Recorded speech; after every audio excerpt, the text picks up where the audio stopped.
We're full 2025 early preseason action. The difference between a WNBA owner and a Caitlin Clark fan can be measured in $5 million and a significant shift in strategy.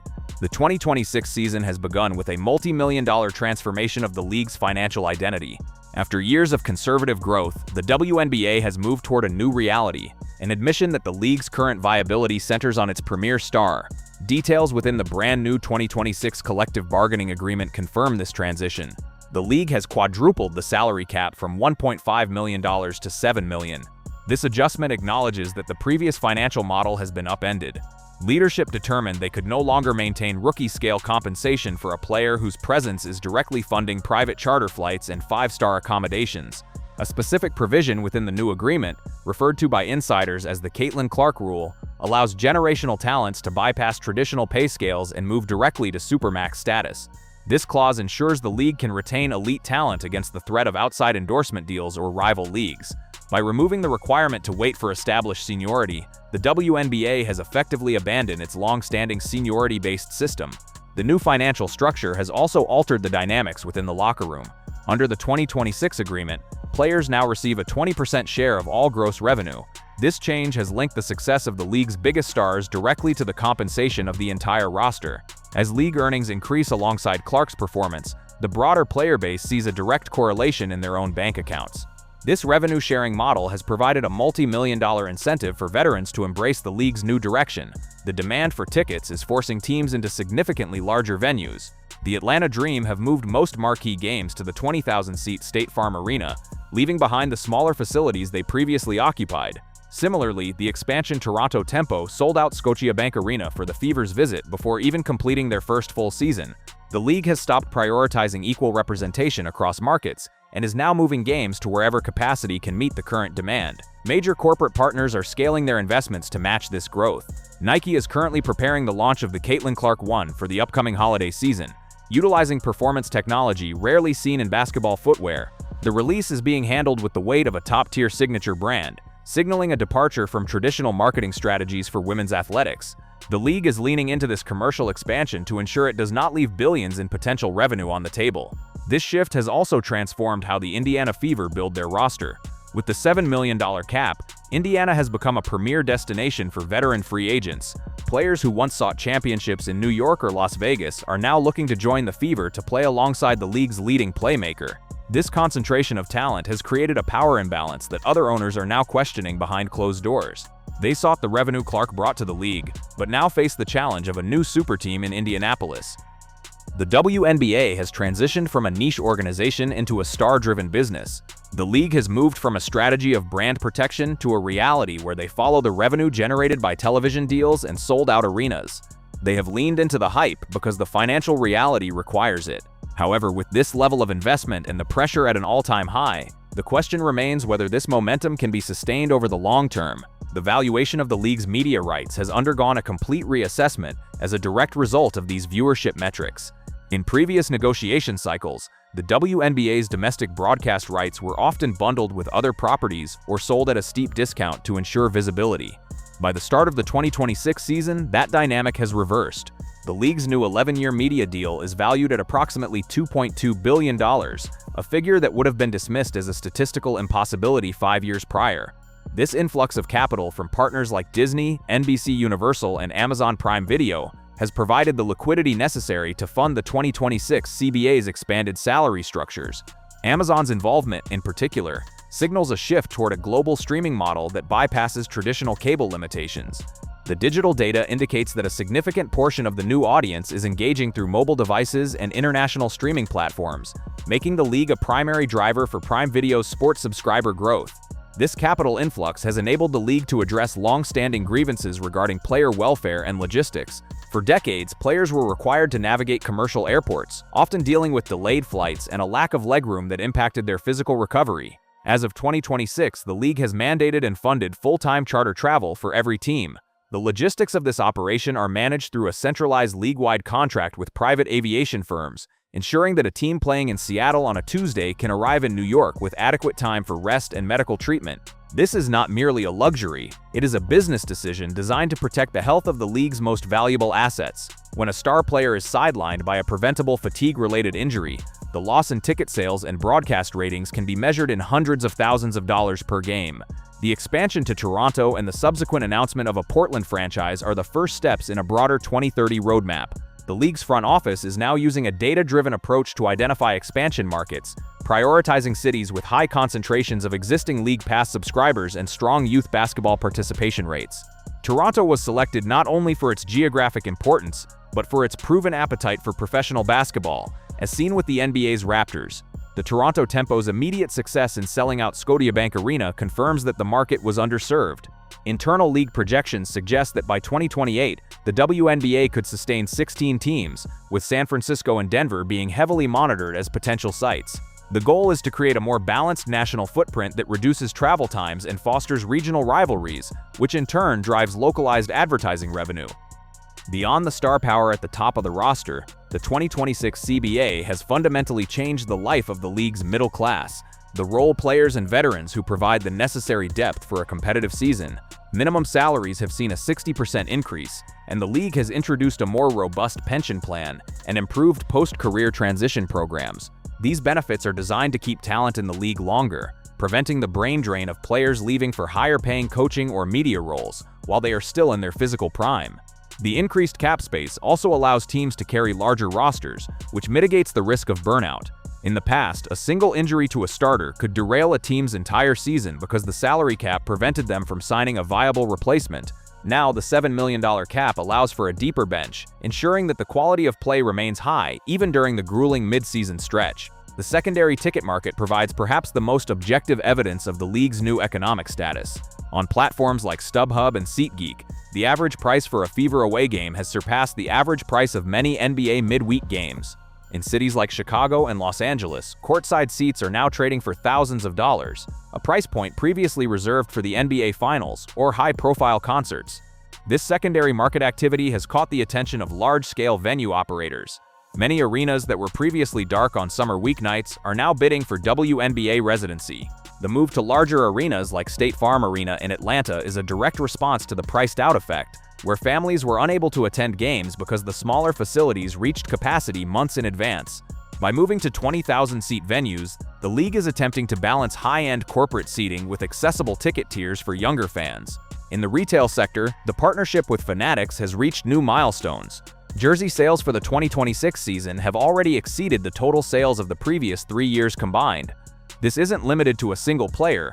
While Clark leads all categories, there is a measurable halo effect benefiting other stars. Aja Wilson, Breanna Stewart, and Angel Reese have all seen double-digit increases in merchandise revenue. This data suggests that the new fans brought in by the 2024 and 2025 seasons are beginning to diversify their interests and invest in other franchises. The league is capitalizing on this by expanding its lifestyle apparel lines, moving away from basic athletic gear and toward high-end fashion collaborations. Nike's propulsion tech in the CC1 shoe is just the beginning of a broader trend, where women's basketball footwear is being treated as a driver for global innovation rather than a secondary market. The competition for sponsorship space on jerseys and court floors has also intensified. The league's patch program, which allows teams to sell advertising space on their uniforms, has seen a fourfold increase in value. Companies in the fintech, health, and automotive sectors are now outbidding the traditional consumer goods companies that previously dominated the space. These corporations are not just looking for logo placement. They are seeking deep integration with the league's digital content. The 2026 season has seen an increase in sponsored mic'd-up segments and behind-the-scenes documentary shorts, all designed to feed the social media algorithms that keep the league trending daily. The WNBA's social media engagement rates currently outpace those of the NHL and are closing the gap with Major League Baseball, particularly in the under-35 demographic. Internal governance has also evolved to manage this rapid scaling. Commissioner Kathy Engelbert's office has expanded its staff to include specialists in global logistics, digital rights management, and luxury tax accounting. The league is now operating with a level of administrative sophistication that mirrors the NBA or the Premier League. One of the most significant changes is the implementation of a more complex luxury tax system. This system allows wealthy ownership groups, like those in New York and Las Vegas, to exceed the salary cap in exchange for a heavy tax that is redistributed to small market teams. This mechanism is intended to maintain parity, though it has not stopped the formation of super teams.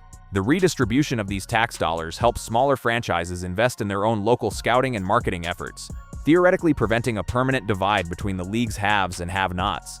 The impact on youth sports cannot be ignored in an economic analysis of the league. Participation in girls' basketball at the high school and collegiate levels has seen a measurable uptick, which creates a larger talent pool for the future. The NIL, name, image, and likeness era in college sports has acted as a bridge, allowing stars like Juju Watkins or Paige Buchers to enter the WNBA with established brands and massive social media followings. The transition from college to the pros is no longer a step into the unknown. It is a calculated business move. The 2026 CBA recognizes this by allowing for more flexibility in how rookie contracts are structured, ensuring that top picks are compensated in a way that reflects their pre-existing market value. This prevents the sticker shock of a college star taking a pay cut to turn professional, which was a common occurrence under the old CBA. International interest has also reached a turning point. The 2026 season is being broadcast in over 150 countries, with significant viewership growth in Europe and Australia. The WNBA is increasingly viewed as the undisputed premier destination for global talent, whereas in previous decades, many top international players preferred the higher salaries of European leagues. By raising the salary cap to $7 million, the WNBA can now outbid the top clubs in Turkey, Russia, and France. This has led to a consolidation of the world's best players in a single league, further improving the quality of the on-court product. A more talented league leads to more compelling games, which in turn drives the television ratings that fund the entire ecosystem. The relationship between the WNBA and the NBA has also shifted from one of dependency to one of strategic partnership. While the NBA still provides certain back-office supports, the WNBA is increasingly operating as a financially independent entity. Some NBA owners who previously viewed their WNBA franchises as a community service project now see them as high-growth assets. The resale value of WNBA franchises has skyrocketed, with recent valuations suggesting that a team in a major market could fetch upwards of $200 million. This is a far cry from the era when teams were being folded or moved for nominal sums. This appreciation in franchise value has attracted a new class of investors from the private equity and tech worlds, bringing a more aggressive, profit-oriented mindset to the league's board of governors. In Indianapolis, the local economic impact has been documented by the city's Chamber of Commerce. On nights when the Fever play at home, hotel occupancy in the downtown area increases by 20%. Local businesses have reported a surge in revenue that rivals the impact of the NFL's Colts games. This event-based economy is a new phenomenon for many WNBA markets. The league is no longer a background activity, it is a primary economic engine for its host cities. This leverage is being used by teams to negotiate better arena deals and public-private partnerships for new practice facilities. In the past, teams often shared facilities with college programs or local gyms. By 2026, several teams have broken ground on dedicated, state-of-the-art training centers that feature advanced hydrotherapy pools, cryotherapy chambers, and private chef services. The 2026 season also marks the first full year of the league's new digital ecosystem, which includes an integrated betting platform and a revamped League Pass experience. The integration of real-time betting odds into the broadcast is a controversial but highly lucrative move. Data suggests that fans who have a financial stake in the outcome of a game are 3 times more likely to watch until the final buzzer, regardless of the score. This increase in time spent viewing is a key metric for advertisers. The league has partnered with major gaming companies to ensure that these integrations are handled with the necessary regulatory oversight, further legitimizing the WNBA as a major player in the sports gambling market. Looking forward, the sustainability of this growth remains the primary focus of the league's analysts. While the Clark effect provided the initial spark, the 2026 CBA was designed to build a fire that can burn independently of any single player. The infrastructure, the media deals, the charter flights, the $7 million cap, and the revenue sharing is now permanent. The league has bet its future on the idea that the audience is here to stay. They have moved past the era of asking for permission to exist and have entered an era of aggressive market expansion. The WNBA is no longer just playing basketball. It is managing a multi-billion-dollar entertainment portfolio. The results of the 2026 season suggest that the transition from a subsidized niche to a self-sustaining commercial powerhouse is largely complete. The risks remain, but the financial foundation is more secure than at any point in the league's 30-year history. The shift in financial priorities has triggered a corresponding transformation in the league's coaching and front office landscape.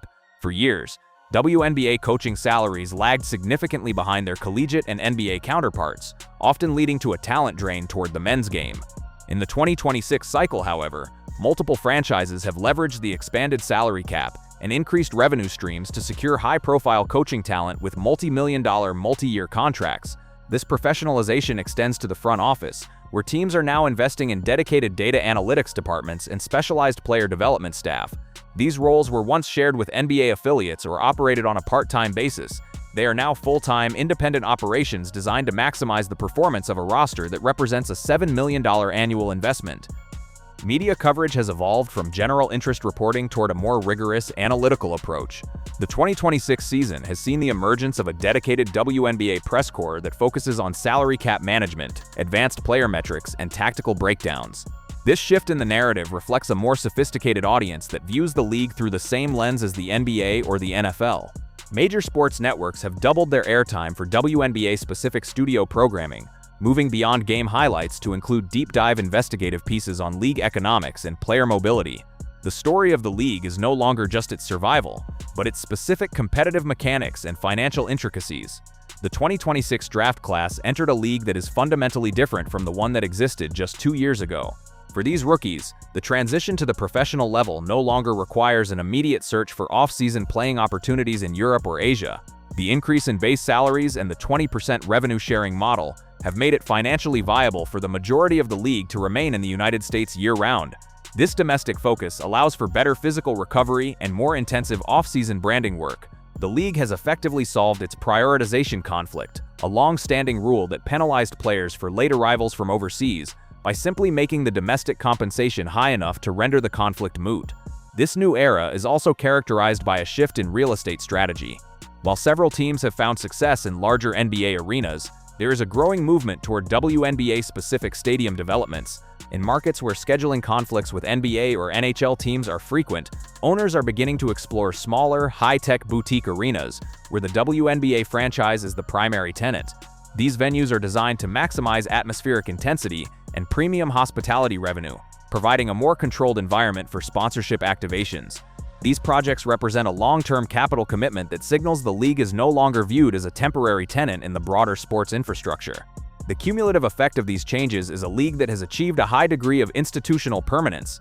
The 2026 season demonstrates that the WNBA has moved past the stage of proving its market value and is now focused on optimizing its operations as a major sports property.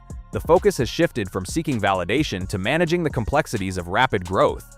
While the influx of capital and the surge in viewership were catalyzed by specific star power, the structural updates to the CBA and the media landscape ensure that the league's current trajectory is supported by more than just individual performance. The WNBA is now an established pillar of the global sports economy, operating with a level of financial and administrative autonomy that was previously thought to be decades away.